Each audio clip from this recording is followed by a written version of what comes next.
Good morning friends. आज हम बात करेंगे कवि सूर्यकांत त्रिपाठी निराला की कविता बादल राग की 6वें खंड की संदर्भ और प्रसंग सहित व्याख्या के बारे में। तो चलिए शुरू करते हैं। बादल राग कविता अनामिका काव्य से ली गई है। बादल किसान के लिए उल्लास और निर्माण का अग्रदूत है, तो मजदूर के संदर्भ में क्रांति और बदलाव का। बादल राग निराला जी की प्रसिद्ध कविता है। तिरती है समीर सागर पर, अस्थिर सुख पर दुख की छाया, जग के दग्ध हृदय पर निर्दय विप्लव की प्लावित माया। यह तेरी रणतरी भरी आकांक्षाओं से, घन भेरी गर्जन से सजग सुप्त अंकुर, उर्मे पृथ्वी की आशाओं से नवजीवन की ऊंचा कर सिर ताक रहे हैं अय विप्लव के बादल फिर। तो चलिए फ्रेंड्स, हम सबसे पहले इसके शब्दार्थ अर्थात वर्ड मीनिंग्स के बारे में देख लेते हैं।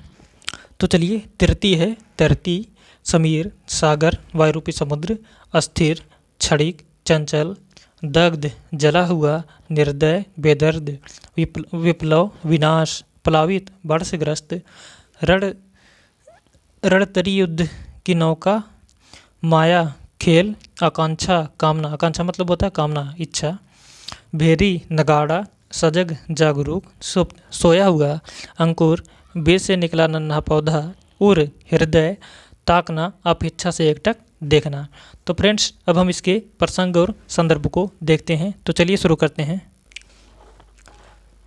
प्रस्तुत काव्यांश बादल राग से उद्धृत है। इसके रचयिता महाकवि सूर्यकांत त्रिपाठी निराला हैं। इसमें कवि ने बादल को विप्लव और क्रांति का प्रतीक मानकर उसका आह्वान किया है। तो फ्रेंड्स, ये तो हो गई इसके संदर्भ और प्रसंग के बारे में। ये जो यहाँ पर प्रसंग लिखा गया है, ये प्रसंग नहीं, इसके साथ साथ यह संदर्भ प्रसंग दोनों है। तो चलिए अब हम इसके व्याख्या को देखने का प्रयास करते हैं। चलिए शुरू करते हैं।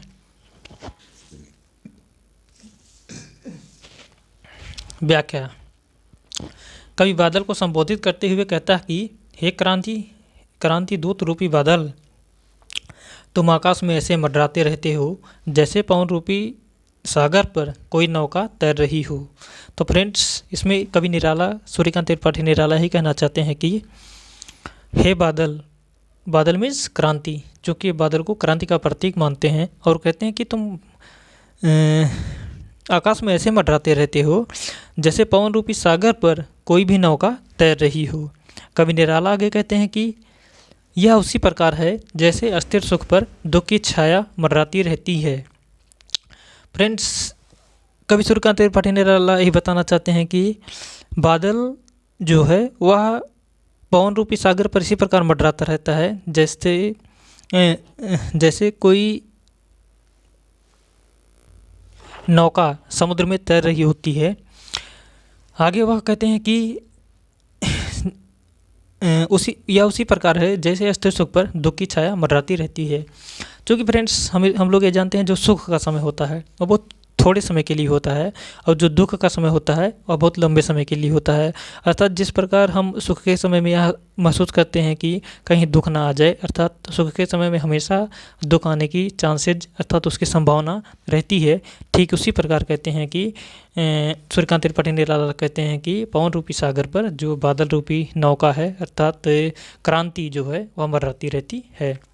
वह कवि निराला आगे कहते हैं कि सुख हवा के समान चंचल है तथा अस्थायी है। अर्थात हमने पहले बता दिया था कि सुख थोड़े समय के लिए होता है, वह हवा के समान चंचल है, कभी आज यहाँ है कभी वहाँ है, और वह अस्थायी होता है, वह कभी परमानेंट नहीं होता, वह मतलब कभी भी आ सकता है कभी भी जा सकता है। बादल संसार के जले हुए हृदय पर निर्दय प्रलय रूपी माया के रूप में हमेशा स्थित रहते हैं। अर्थात जो क्रांति है, क्रांति जब आता है तो जो शोषित वर्ग होते हैं वह बहुत प्रसन्नचित होते हैं, जबकि जो पूंजीपति वर्ग होता है उससे उसको नुकसान होता है।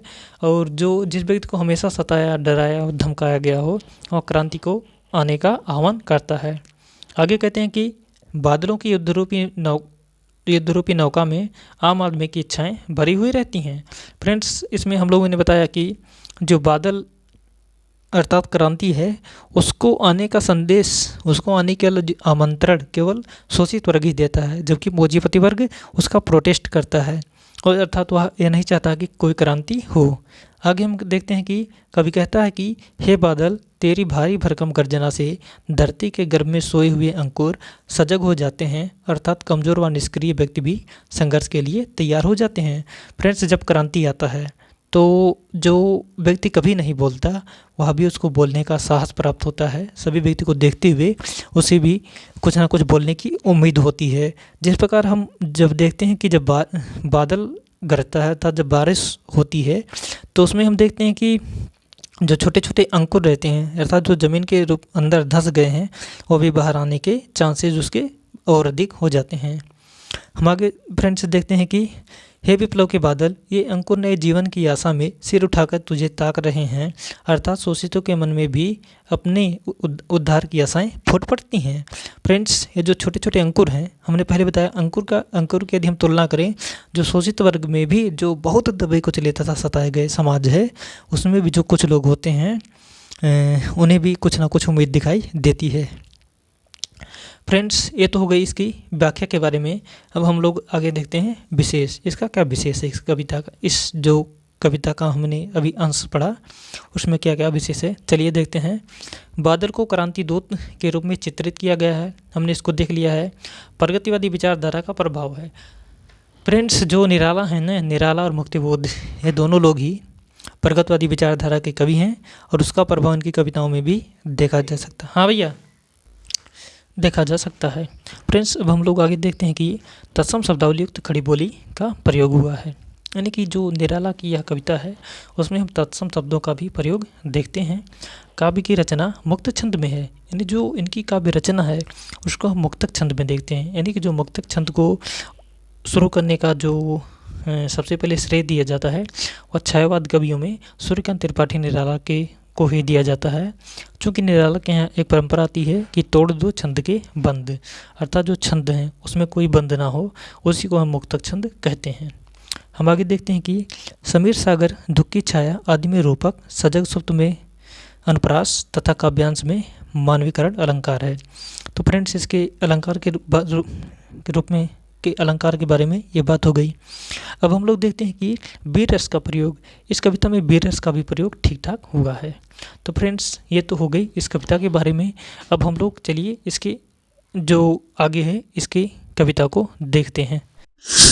बार बार गर्जन वर्षण है मूसलाधार, हृदय थाम लेता संसार, सुन सुन घोर वज्र हुंकार, असन पाति से साबित उन्नत सतसत वीर, छत विच्छत हत अचल शरीर, गगन स्पर्शी स्पर्धा धीर, हंसते हैं छोटे पौधे लघुभार, सस्य अपार, हिल हिल खिल खिल हाथ हिलाते तुझे बुलाते, विपले और से छोटे ही हैं शोभा पाते। तो चलिए फ्रेंड्स, अब हम लोग इसके शब्दार्थ अर्थात वर्ड मीनिंग्स के बारे में देख लेते हैं। वर्षण का मतलब होता है बारिश। मूसलाधार मतलब होता है जोरों की बारिश। हृदय थामना मीन्स वास्तव में है ना, जो चीज़ वास्तव में होता है उसे हृदय थामना कहा जाता है। घोर मीन्स होता है भयंकर। वज्र हुंकार मतलब वज्र के समान भयंकर आवाज़। असनिपात बिजली गिरना। शापित साप से पीड़ित। उन्नत बड़ा। सत सैकड़ों। सत मतलब होता है सैकड़ों। विक्षिप्त भयभीत। टोपी मरे हुए। अचल पर्वत। गगन स्पर्शी आकाश को पढ़ने वाला, आकाश को छूने वाला। स्पर्धा धीरे धीरे आगे बढ़ने की होड़ करने की आवश्यकता। लघुभार हल्के। सस्य मीन्स हरित। अपार मीन्स बहुत। और रव मतलब होता है शोर। तो फ्रेंड्स, ये हो गया। हम लोग इसके जो संदर्भ और प्रसंग है उसको हम लोगों ने पहले पार्ट में ही देख लिया था, और अब हम लोग इसमें क्या जानने का प्रयास करेंगे, अब हम लोग इसमें यही जानने का प्रयास करेंगे केवल इसके व्याख्या के बारे में। तो चलिए अब इसकी व्याख्या को भी देखने का प्रयास करते हैं। तो फ्रेंड्स, चलिए अब देखते हैं कि इसमें कवि सूर्यकांत त्रिपाठी निराला ही कहते हैं कि कवि की रचना है कि हे क्रांतिकारी बादल, तुम बार बार बारिश करते हो और मूसलाधार बारिश करते हो। फ्रेंड्स, इसमें सूर्यकांत त्रिपाठी निराला बादल को संबोधित करते हुए यही कहना चाहते हैं कि हे बादल, तुम बारिश तो करते हो, लेकिन जो बारिश है ना इसको तुम लगातार करते हो, अर्थात मूसलाधार बारिश करते हो। वज्र की एक जैसी भयंकर आवाज़ से दंग रह गई दुनिया को अपना दिल थमा देता है, यानी जीवंत हो जाता है। अर्थात फ्रेंड्स, निराला ही बताना चाहते हैं कि जब बादल गरजता है तो उससे जो भयंकर आवाज़ होती है, उससे जो हृदय है अपना, उससे जो संसार है अपना हृदय थाम लेता है। अर्थात हृदय थामना मतलब होता है कि वास्तव में होना। ऐसा लगता है कि जो क्रांति है वह भी वास्तव में हो जाएगी। आगे फ्रेंड्स निराला बताना चाहते हैं कि बिजली गिरने से आकाश की ऊंचाइयों को ऊंचे पर्वत पर भी उसी प्रकार घायल हो जाते हैं जैसे रण क्षेत्र में वज्र के प्रहार से बड़े बड़े वीर मृत्यु को प्राप्त हो जाते हैं। फ्रेंड्स सूर्यकांत त्रिपाठी निराला ही बताना चाहते हैं कि यदि हम युद्ध के क्षेत्र में देखें तो हम उसमें पाते हैं कि जब क्रांति होती है तो बड़े बड़े वीर जो होते हैं, यदि बहुत लोग मिलकर क्रांति करते हैं तो बड़े बड़े वीरों को भी पराजित कर देते हैं। ठीक उसी प्रकार यदि हम क्रांति की तुलना बादल से करें, चूँकि बादल की तुलना क्रांति से की गई है, तो क्रांति की तुलना बादल से भी कर सकते हैं। तो फ्रेंड्स इसमें सूर्यकांत त्रिपाठी निराला कहते हैं कि जब जैसे बादल आता है और बड़े बड़े वृक्षों, बड़े बड़े पर्वतों को गिरा देता है या उनके गिरने की संभावना रहती है, ठीक उसी प्रकार हम युद्ध के क्षेत्र में भी ऐसा पाते हैं कि जो बड़े बड़े वीर होते हैं वो भी जो छोटे छोटे शोषित वर्ग हैं उनके द्वारा पराजित हो जाते हैं। क्योंकि जो शोषित वर्ग है उनकी संख्या अधिक है और जो पूंजीपति वर्ग है उनकी संख्या थोड़ी सी है। हम आगे देखते हैं कि दूसरे शब्दों में बड़े लोग या पूंजीपति ही क्रांति से प्रभावित होते हैं। इसके विपरीत छोटे बच्चे जो होते हैं वे हंसते हैं, वे उस विनाश से जीवन प्राप्त करते हैं, वे अपार हरियाली से हाथ हिलाकर बादल को आने का संदेश देते हैं। तो फ्रेंड्स इसमें सूर्यकांत त्रिपाठी निराला बताना चाहते हैं कि जो युद्ध होता है, जो क्रांति आता है जब, तो उससे केवल पूंजीपति वर्ग ही प्रभावित होता है, जबकि जो छोटे वर्ग होते हैं, जो छोटे छोटे बच्चे होते हैं शोषित वर्ग में, ऐसा लगता है कि वे हमेशा प्रसन्नचित्त दिखाई देते हैं। क्योंकि बादल आता है जब, तो उन्हें एक जीवन की जीने की उम्मीद दिखाई देती है। उनके साथ जो शोषण होता है उसके कम होने की संभावना होती है, कि संभावना कम हो जाती है, तो उन्हें एक जीवन जीने की उम्मीद दिखाई देती है। ऐसा लगता है कि जिस प्रकार पूंजीपति वर्ग उनके संसाधनों पर कब्जा किए हुए है, वो जो संसाधन है वह शोषित वर्ग में भी अब देखने भी मतलब डिस्ट्रीब्यूट अर्थात वितरित हो सकते हैं। इसलिए जो शोषित वर्ग है अर्थात जो छोटे छोटे वर्ग हैं उसे क्रांति से बहुत ही फायदा होता है। तो फ्रेंड्स हम लोग अब आगे देखते हैं कि विनाश के कारण से छोटे को ही लाभ होता है। दूसरे शब्दों में क्रांति से निम्न व दलित वर्ग को अपना अधिकार मिलता है। फ्रेंड्स जो दलित है, दलित वर्ग का मतलब यहाँ पर है जो दबा कुचलाता था, सताया गया समाज है। यहाँ पर दलित का मतलब केवल शेड्यूल कास्ट या शेड्यूल ट्राइब्स ही नहीं, बल्कि कोई भी समाज हो, जो स्त्रियाँ होती हैं उनको भी दबा कुचलाता था, डराया धमकाया तथा सताया गया हो सदियों से, उन्हें भी दलित कहा जाता है। तो दलित का मतलब यहाँ किसी विशेष जाति से नहीं मतलब है। तो चलिए हम लोग आगे देखते हैं कि यही देखें कि उससे भी उसको अपना अधिकार मिल जाता है, अर्थात जो उसका अधिकार है उसे लगातार जो अधिकार नहीं मिले थे शुरू से, उससे इस अधिकार मिलने के संभावना होते हैं इस क्रांति के आने पर। तो फ्रेंड्स ये तो हो गई इसकी व्याख्या के बारे में। अब हम लोग इसके विशेष के बारे में चलिए देखते हैं। फ्रेंड्स विशेष के बारे में हम लोग देखने पर पाते हैं कि कवि ने बादल को क्रांति और विद्रोह का प्रतीक माना है। ये तो फ्रेंड्स हम लोगों ने पहले भी जो विशेष था उसमें भी देखे थे कि बादल को हमेशा क्रांति और विद्रोह का प्रतीक माना गया है। बादल का प्रगतिशील दृष्टिकोण से व्यक्ति हुआ है, अर्थात जो बादल है उसकी प्रगतिशील चेतना का वर्णन यहाँ पर हमें देखने को मिलता है। विशिष्टता का समावेश है।